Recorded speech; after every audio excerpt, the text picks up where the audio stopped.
Welcome back to my channel. আজ তোমাদের সঙ্গে আমি শেয়ার করবো মোমো কীভাবে আমি বানালাম মোমো রেসিপি। থাম্বনেল দেখে অবশ্যই অনেকে বুঝেই গেছো। তো চলো, মোমো বানানোর জন্য আমি চাটনির জন্য টমেটো, কাঁচা লঙ্কা, রসুন নিয়েছি, আর সবজিটার জন্য পেঁয়াজ, রসুন, কাঁচা লঙ্কা আর আদা নিয়েছি। এরপর আমি যে সবজিটা আমি নুন জলে ডুবিয়ে রেখেছিলাম ওটা ভালো করে ছেঁকে উপরে উঠিয়ে রেখেছি। ওটা থেকে জলটা একদম ছটকে পড়ে যাবে। এরপর আবার আমি কড়াইতে সরষের তেল দিয়েছি এবং সরষের তেলে আমি টমেটোগুলো হালকা নুন দিয়ে ভেজে নেব, কারণ টমেটোগুলো নরম হয়ে গেলে তেলে ভাজলে একটু চাটনিটা খেতে অনেকটাই ভালো লাগে, যে কাঁচা টমেটোর যে সেন্টটা ওটা থাকে না আর।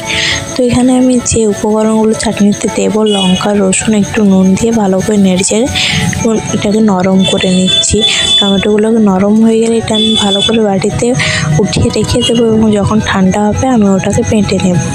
এরপর আমি আবারও কড়াইতে তেল দিয়ে রসুন কুচি, আদা কুচি, পেঁয়াজ কুচি, লঙ্কা কুচি আর দিয়ে ভালো করে নেড়েচেড়ে পেঁয়াজটাকে লাল লাল করে ভেজে নেব।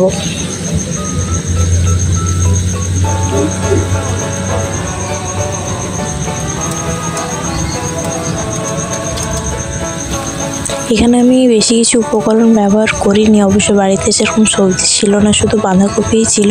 আমি বাঁধাকপি দিয়ে করেছি, তোমরা তোমাদের বাড়িতে যে যে সবজি থাকবে সব অ্যাড করতে পারো। আসলে আমার কাছে খুব মোমো খেতে ইচ্ছা করছিল, তাই আমি শুধু বাঁধাকপি দিয়ে বানিয়েছি। এরপর ভালো করে ভাজা হয়ে গেলে বাঁধাকপিটা দিয়ে ভালো করে নেড়ে চেড়ে নিচ্ছি।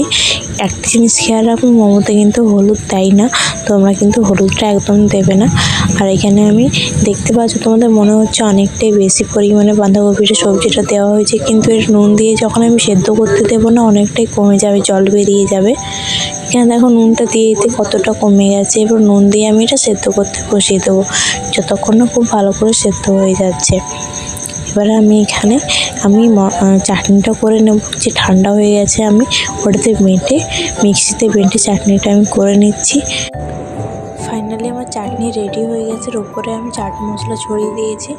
এরপর দেখো ময়দার ডোটা মাখানো হয়ে গেছে নুন তেল দিয়ে, আর এখানে আমার সবজিটাও হয়েই গেছে। তো চলো এখন বানানো যাক।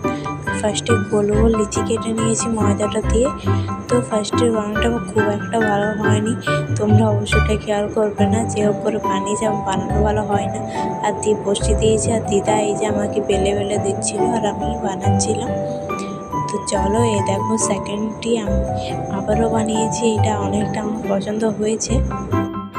তো এই যে প্রথমবার মোমোটা বানিয়ে নামিয়ে নিলাম, আর এই দেখো কীরকম খেতে লাগছে। খেতে কিন্তু খুব সুন্দর হয়েছিল, তোমরাও বাড়িতে ট্রাই করো।